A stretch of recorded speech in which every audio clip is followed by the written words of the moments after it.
So now, ladies and gentlemen, we are moving towards the first panel discussion for Invest UAE 2025.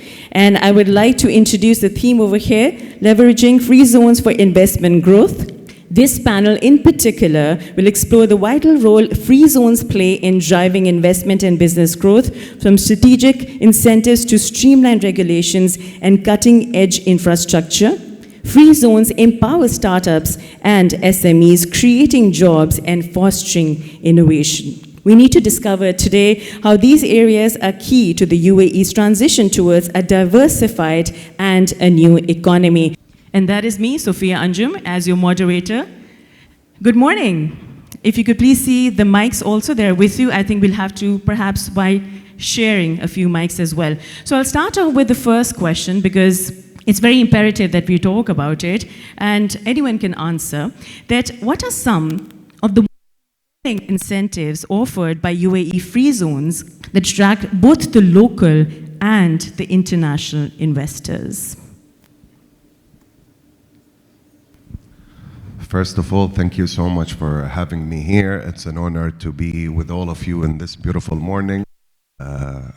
Thank you for this question. I think it's not only what the free zones offer, I think it's the ecosystem in the UAE offer. Ministry of Economy last year this year in Davos, made an announcement that we managed to open 200,000 companies in the UAE in 2024. Half of this share belongs to the free zones, half of this share belongs to mainland.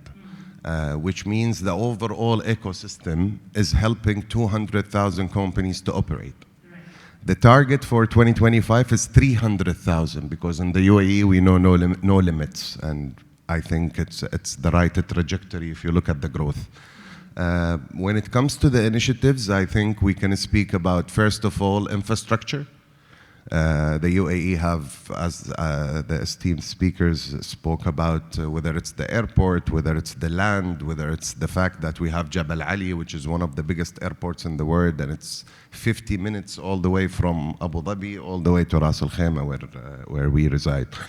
Also, when it comes to the green initiatives, when it comes to supporting green industries by either giving them incentives on power or incentives on land requirements, looking more for the added value of the projects on the long term than in the short term gains. I believe this is a major factor. And also the customization.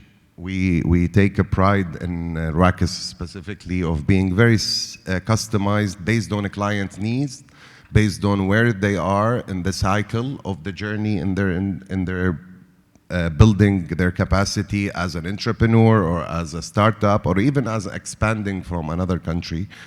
I think with all those elements, that's why people choose the UAE. I think they choose it because it's a launching platform. It gives people the possibility to start from a very small base, and the growth is exponential due to the fact that you have accessibility not only to the UAE ecosystem, but to the GCC and the globe in total. Absolutely, and I do think that there is a value of opportunities hands down.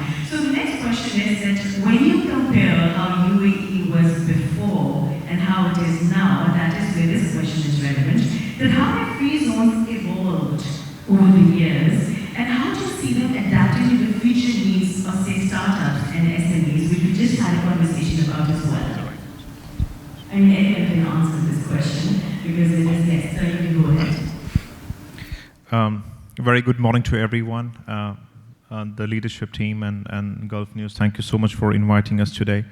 I am so glad that you asked this question. This morning when driving towards this event, had a message from a gentleman from Sri Lanka. Sri Lanka has just come up with their first special economic zone, and we all know Sri Lanka went through a series of changes financially in the last 3 years. And the reason why he texted me, because he wanted to get some information about how UAE has done it and the pivotal role that free zones have played in. And they think that creating a lot of free zones in Sri Lanka will help them, and they're trying to replicate the model of 0% personal income tax, 0% corporate tax. So the model has been tried and tested, and it has worked in UAE from the last 30, 35 years. And I think free zones have played a vital role. Classically, as Mustafa just said, Jabal Ali was a classical example of getting all the manufacturing customers, and since then a lot of 50 other free zones have come up in the Emirates, and the model is working. As Mustafa said, from 200 companies to 300 companies this year between mainland and free zone is a target which is in our sight, and we think it is doable as a country, and we'll keep on pushing the bar. Absolutely. My first introduction towards the free zones was that because my dad used to have his business over here, and I'm talking about the 90s, and I still remember that as a kid, he used to talk about his experience over here. That is where I got my interest as well. And I have seen the evolution of free zones just as an outsider, not being able to get into the zone as a kid. But now I see the results flowing. I think I would like to ask Mr. Rashid Sahoo this question now, because we'll kind of specifically target a few free zones as well. And I really want to know what specific benefits does Shams offer to investors in the media sector? Thank you for the opportunity. Pleasure having us. Our pleasure, sir. I mean, beside the standard services, like for example, 100% ownership, the digital setup, and the seamless process of obtaining the license, I can tell you about Sharjah Media City and what especially they are doing in the media sector. And by the way, this is not yet disclosed in the media, so I take the opportunity and honor, since I'm here, to tell you about it. Oh, so we have an exclusive. Exactly. Yes. So we have kick-started our flagship project just recently, last month, which we call it at the moment Shams Production Hub. Nice. So imagine Hollywood, Bollywood, this might be Sharjah, but we're not naming it Sharjah. Very nice. We love the sound of it already. Please go on and continue. This is our kind of conversation. So the project will have three main components. Okay. And the first component is cinematic studios. Now you might ask, why cinematic studios? I still remember a quote from a study I read from Deloitte saying, not word by word, but same meaning. Right. That no matter what will happen in the world, people will always want to be entertained. Yes. I mean, you open your Netflix app and see the numbers of TV series or drama movies. So there is a huge demand on the cinematic production studios. So this is the first component. The second component, and here where it gets interesting, which is a hub for small and medium-sized businesses to complement the activity of the cinematic production.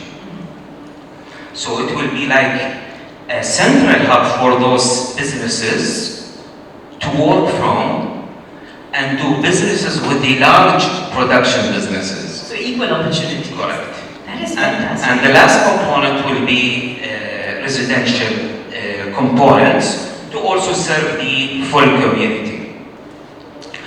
Now, this project will have very advanced technologies. I have to say that in the past 3 years, we traveled the world to look for those advanced technologies. It will be unique, not only in this aspect, but also on the design aspect. I mean, this is for sure. People traveling or flying above the production hub will be able to notice this. Oh wow, so it's going to be very aesthetic also. Correct. And very concrete from inside. And by the way, we are not reinventing the wheel over here. This project we totally believe that people who will be part of it will definitely be successful. Absolutely. Not because we are Sharjah Media City, but because there are proof of concept of this similar ecosystem and community elsewhere in the world. So you can imagine if this was in the UAE, how it would thrive. I think it sounds wonderful, and being in the media sector, sign me up for this. I'm definitely up for this. That was wonderful. I think it deserves a huge round of applause, because definitely something to look forward to in the future, always to create a brighter name for the UAE. So I would like to ask you a question now. Let's come to Meydan Free Zone. Which sectors are Meydan Free Zone especially focusing on to drive investment growth, and why is that exactly? Thank you so much for your question, and thank you for inviting me Pleasure. here. Meydan Free Zone focuses on 5 key sectors, which is aligned with the bioeconomic landscape. Management consultancy and general trading are both set to grow by 18%.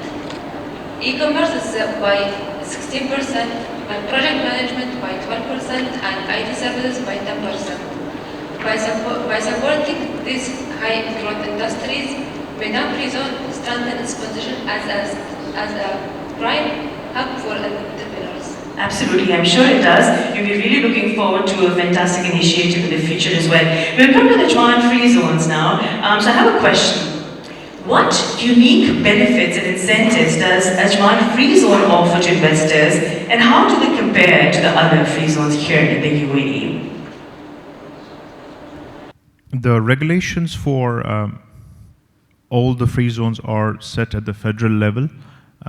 People on this panel did highlight about 100% foreign ownership, but there's a small segregation right now between somebody being a designated free zone versus a non-designated free zone from a corporate tax point of view. My colleague Mustafa is from Raqis, which is a designated free zone. Ajman is a designated free zone. So for trading customers from a corporate tax point of view, designated free zones do play a role. Now, increasing number of customers that are coming in are asking this question about, where do you want to place me? The rest, it's all standard at the federal level in terms of the ownership of one's business. We allow for 100% repatriation of profits in case somebody wants to close the business. So to answer your question, it's just standard at the federal level, but with corporate tax coming in, there is a small segregation specifically from a trading customers point of view. Got it. I do feel that, free zones has become quite a hot debate since the past few years in the UAE, because everyone has been talking about how important it is to navigate the success of the UAE in the future for most benefits as well. So, sir, I'd like to ask you a question now, because you're talking about specific fields and specific zones. What are the top sectors for investment at Raqis? And if you could please share details on sector-specific initiatives that you've taken to drive growth in these sectors specifically. Of course. When it comes to sectors, due to the fact that we have more than 31,000 companies in Raqis currently active, we come from 50 sectors, more than 105 nationalities. When it comes to our top sectors and what we want to grow and what we're growing, so we have the tech sectors. So here we're talking about assembly lines, production lines. We have, as we talked about, the automotive sector. So we're talking here car spare parts. We're talking basic items for big brands that being produced today in Ras Al Khaimah. Also, we have, I would say, part of our pillars. We have Julfar in Ras Al Khaimah, the biggest pharmaceutical in the country and in the Middle East. You have Rack Ceramic, the biggest ceramic company in the world. So when it comes to the sectors, we're really quite diverse. And I think that's also part of the adaptation of economic zones. That's why we are moving from Raqis from a free zone to an economic zone. We think an economic zone represents more what we do. We believe we tackle different economic sectors. We also provide non-free zone solutions. So for companies who want to operate directly in the mainland, in the UAE, they can directly access the ecosystem through Raqis without going to the mainland department, with the fact that we have mainland abilities. So I would say the strength of the country, the strength of Rakiz is adaptability, and it's the fact that we currently have more than 4,000 activities in our list for our clients to choose from. And when you have such a wide range of activities, it really helps the partners, help our corporate service providers in providing service to end client, or even end clients who come directly to us, of actually finding what they need. And sometimes if they don't find what they need, then we add what they need. That's how flexible we are. You know, I love the word that you use, adaptability. And I think that is a very important word that often a lot of companies and industries kind of miss out. So I think that is the perfect word for sure. Also, we'll be taking a lot of questions right after this panel discussion as well for about 5 to 10 minutes. So moving on, because you got my attention in the media sector, because I am in the media side as well, I'm going to ask you another question, sir. Now, this is not related to the media side though, but how will Shams evolve to meet the changing needs of investors and the global economy of today? In terms of any specific item or in general? It could be generic, overall, holistically speaking. Sure. It is challenging, I have to say that. I mean, we do adapt to the technology trends. We have continuous technology integration, investing in infrastructure and so forth. But honestly, I don't believe this is enough, because of what's happening, specifically in the technology sector. I mean, everyone is speaking about artificial intelligence and its development. Right. So what about conscious intelligence, if it really developed in the future, and what impact it would have on the whole world? We have an interesting So sometimes it perspective. can, sometimes it can be a bit scary. But what is, I would say, reassuring and promising is what His Excellency Yusuf Al-Ateba mentioned 2 weeks ago, was the UAE ambassador in the United States. He was also in a panel discussion in the World Government Summit, and he said the amount of investment that the UAE is putting in technology should be assuring for the future. Right.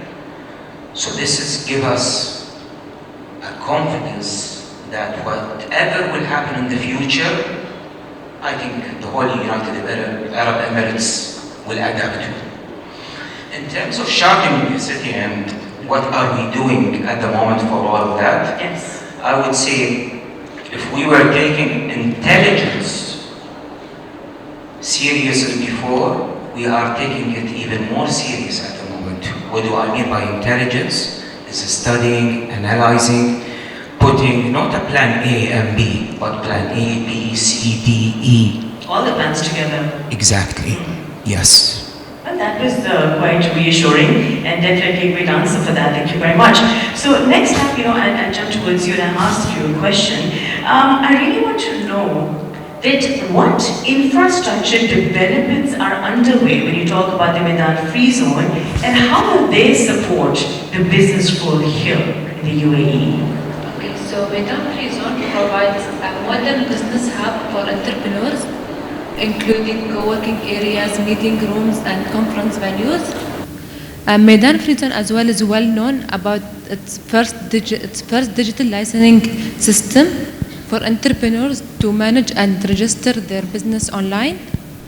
And the Free Zone as well integrates with immigration for adding and cancelling, amending visas online. It's an attractive destination for clients and businesses to register in Dubai. All right, thank you so much. So, you see so much of versatility and so much of variety over here in the UAE. You have a little bit of everything for everyone over here. Rest assured, adaptability is the name of the game, as you mentioned before as well. Sir, I'll come to you now. So I'd like to ask you a question, and this is a little specific. The one-click license issuance procedure remains fundamental to the Free Zone Authority's short-term and long-term growth plans. Could you please elaborate on that, because I'm really interested to know. I think COVID was the driving factor of the entire transformation, not only at Ajman level or Ajman Free Zone level, but across the country.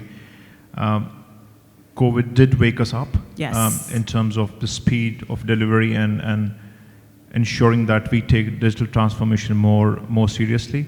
That's when the conversation started, and it evolved over 12 to 14 months to proudly announce that we are now on a one-click system, which, as long as the investor documentation is correct and KYC part is sorted, we can issue a license in less than 5 minutes. I think this is incredible and deserves a huge round of applause, because, I think the UAE has done something which is groundbreaking in many aspects, but the free zones specifically have contributed a lot for that. Because I think speed is of paramount importance. His Excellency, Correct. during his keynote address, did mention our visits to international jurisdictions and countries, and people, speed is of paramount importance. And not only Ajman, I think other panelists on this are also taking digital transformation very, very seriously, and it's across the board. And I think a lot more would be done. We are trying to cement how we can lower the speed of getting the visas issued for investors across the panel. So I think every free zone in its own shape and form is trying its best to be there and make it as easy and seamless for international investors to come in and have a safe ride. And yeah, I think we have played our part. Absolutely, and you have so many tiers over here in this discussion. As we were just starting this discourse, you have a bit of adaptability, flexibility, you have a bit of aesthetics and design also, a very attractive feature as such, and a lot of things that goes for the future. So I'd like to ask you this question up next, that with the rise of global competition, how do you differentiate yourself to remain attractive to investors in the long run, so the interest is there?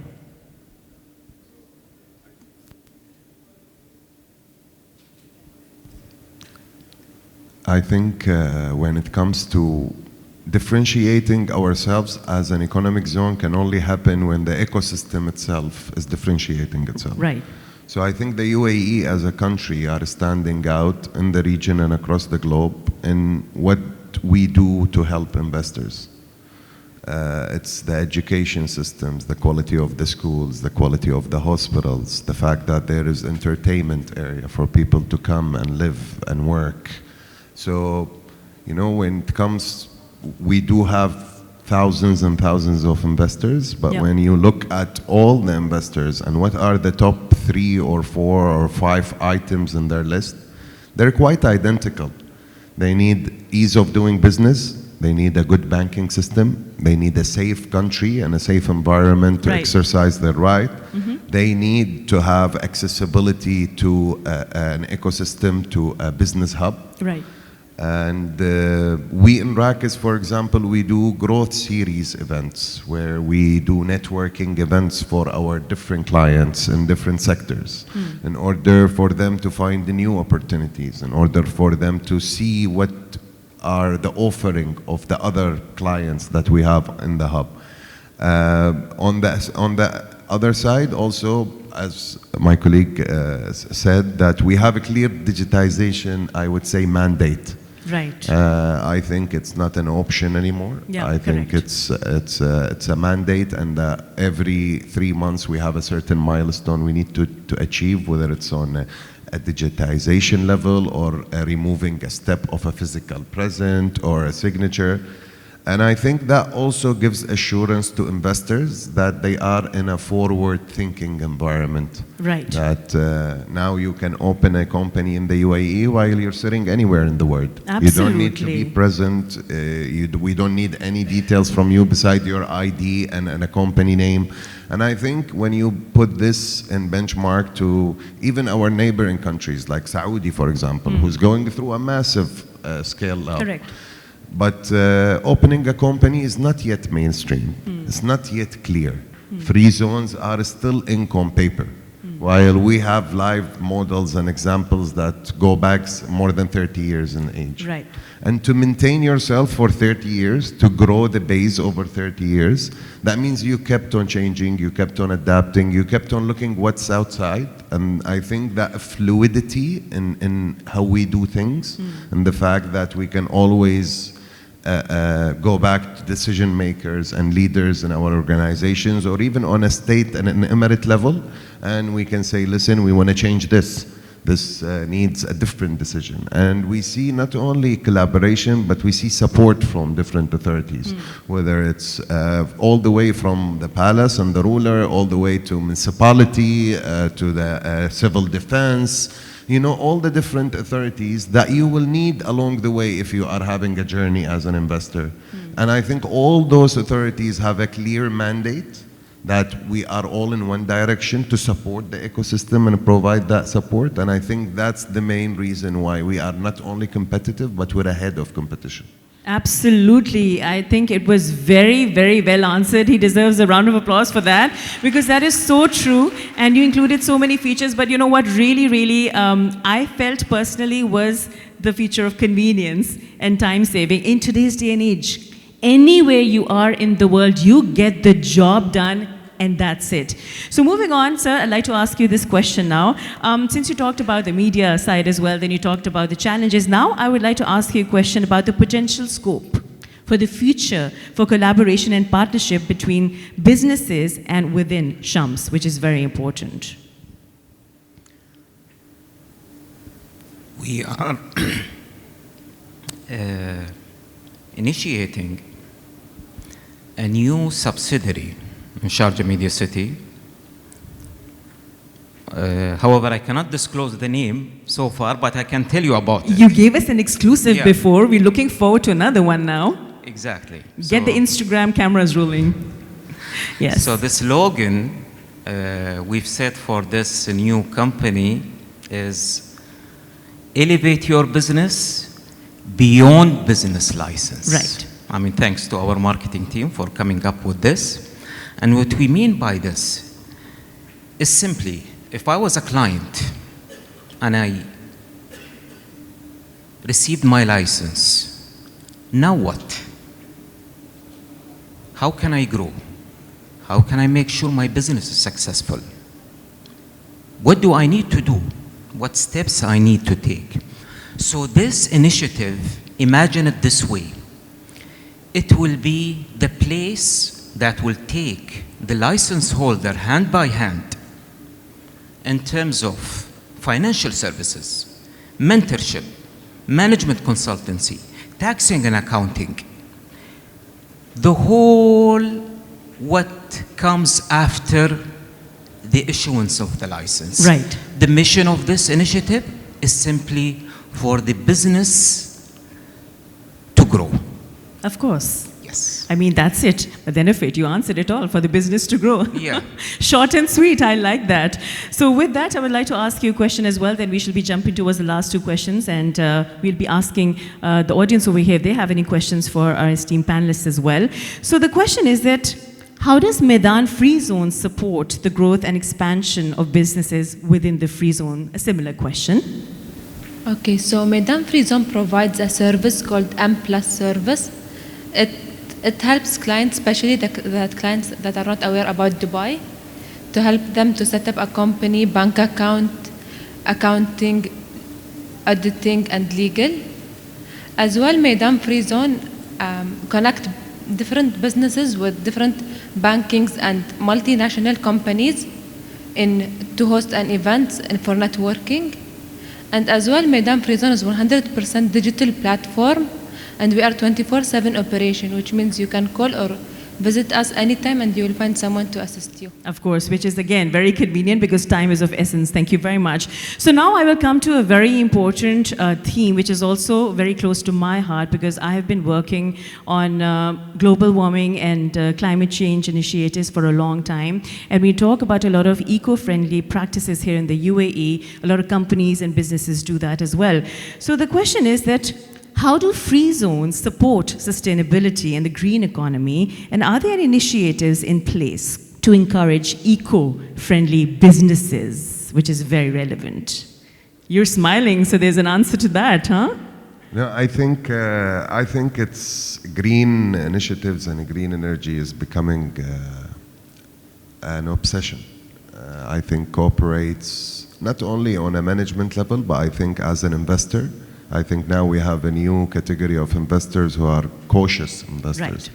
And conscious in a way that they care about where they invest, they care about the company background, they care about where the company produce and what kind of carbon footprint they have. And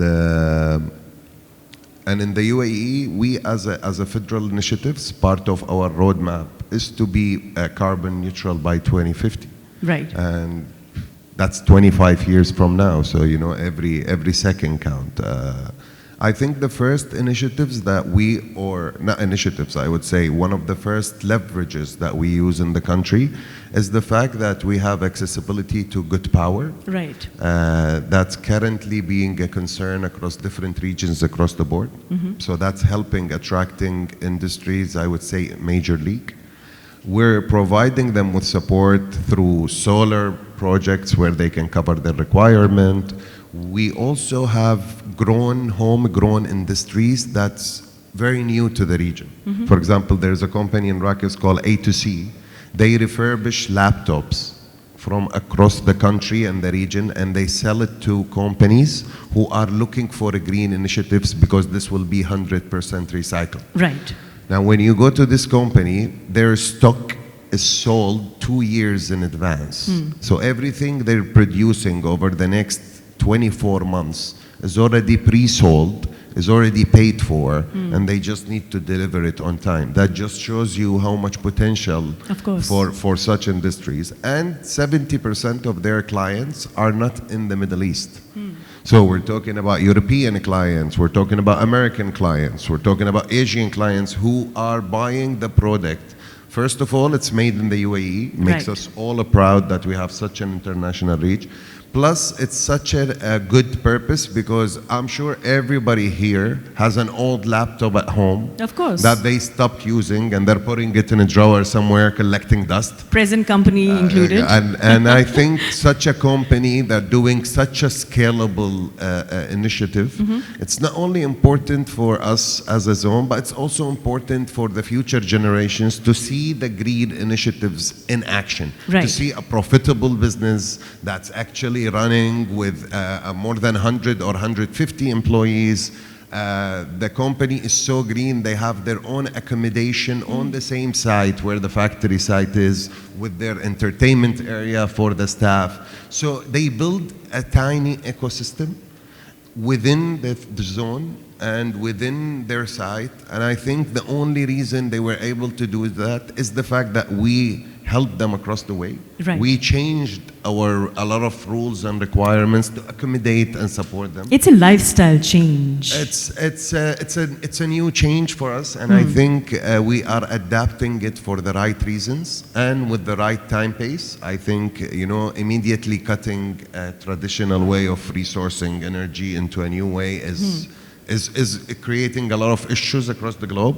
I think the pace we are taking and the initiatives we are taking, they're solid. Right. And I think that will cement our position as a country for the next 20, 30 years to attract more and more of those green initiatives. Absolutely. Thank you so very much, sir. So we will jump towards the last question, and then we will ask the audience if they have any specific questions for our panelists as well. So the last one obviously is related to the startups and the SMEs, as I mentioned before as well.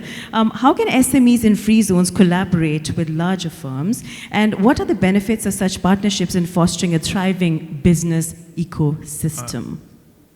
I think every free zone in the country, as Mustafa highlighted, do a lot of matchmaking events. So Ajman has a pool of around 17,000 customers, and we do a lot of matchmaking events for new entrants. Let's say a company is being incorporated from Germany or from France, for them not to look elsewhere, but to look for their customers in our own ecosystem. Right. And this kind of paves the way for cross collaboration and gives them sort of foot in the door to begin with, so that they get comfortable with the UAE landscape, and then of course they will hunt for net new business outside the jurisdiction of the free zone as well.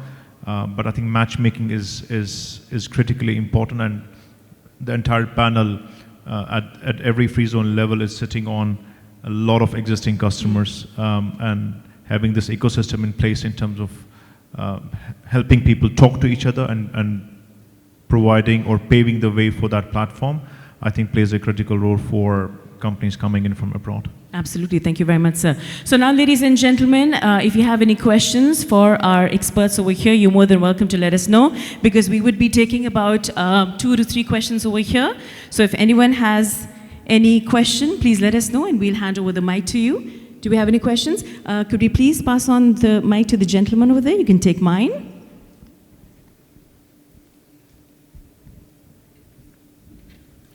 Sir, please kindly state your name and also who are you addressing the question to. Thank you.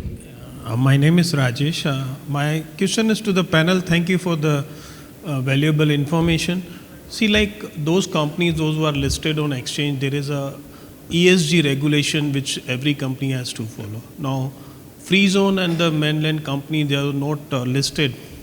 They have no requirement in terms of governance or ESG thing. So you think that there is any regulation which government is coming out, same will be in the Free Zone, so that Free Zone also be a ESG or sustainability compliant? It's a very important question, but you have to understand something, that free zones by design are designed in a manner that they have their own laws and regulations in place. So that's the nature of free zones, right? So free zones might not encompass every sort of customer. For customers who need these specific requirements are not our customers in the first place. So they are free to choose a jurisdiction which kind of ticks that box. Because by design, free zones are designed to accommodate customers from every sort of sector, irrespective of their type of or the nature of the business. So I don't see a point, unless it's decided at the federal level, to enforce this as a policy. If it does happen at the federal level, then I think it will be across the board.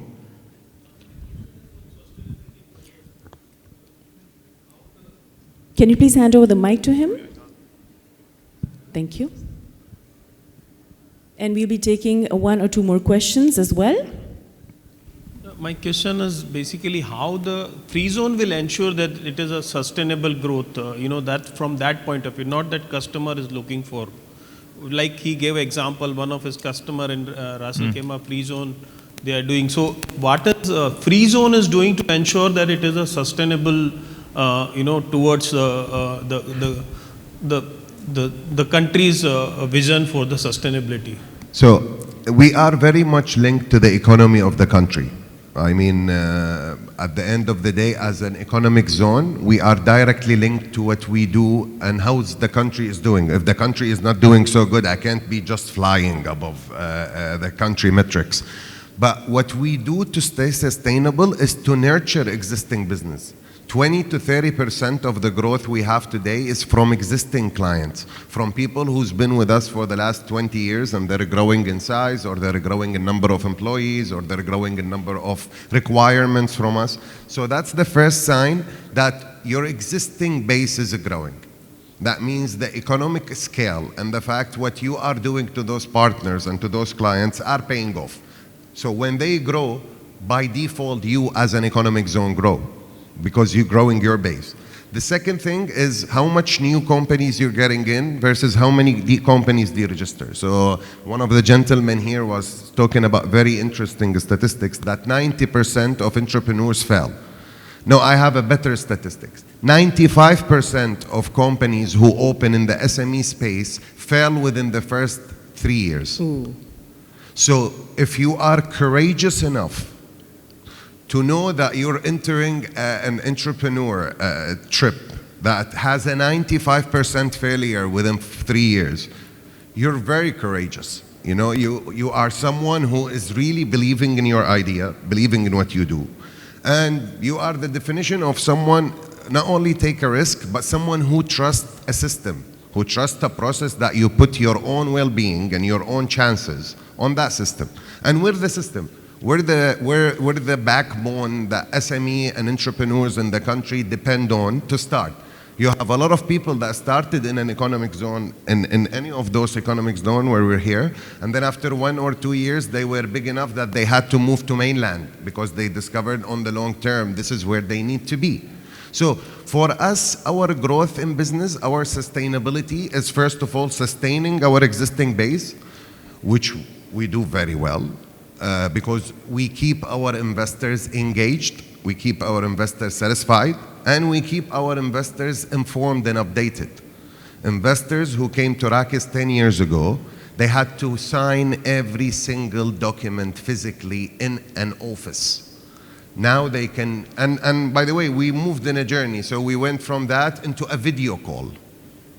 And then we went from that into a digital app to sign. And now we literally send it digitally, receive it digitally because of all the advancements we've been doing. So when you look at this journey, this is a journey that my clients took with me. People came 10 years ago, signed papers, then they moved into a video call, then they moved into a digital signature. And that's how you become better in business. That's how you attract more business. That's how you stay relevant.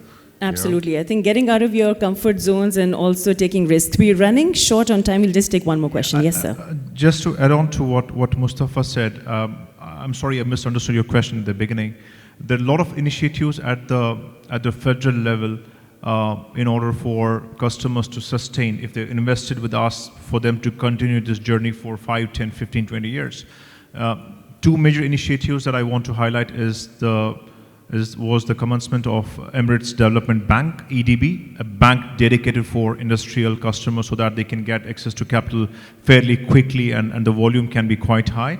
The second part is the in-country value program specifically for the oil and gas sector in Abu Dhabi, wherein if you're producing X amount of goods within the country, having 50% or more employees locally, you source locally, you design products locally, you will get an automatic preference in the government tender specifically for high value tickets. So instead of a customer like ADNOC buying stuff from outside UAE, now they're encouraging local companies, whether they are in free zone or mainland, to get their ICV scores as up as possible, and automatically you'll find the customers within the country. So I hope that answers your question. Thank you so very much. Ladies and gentlemen, it's time for us to wrap up this panel discussion because time is running short. But thank you very much, especially to the audience for being very interactive as well.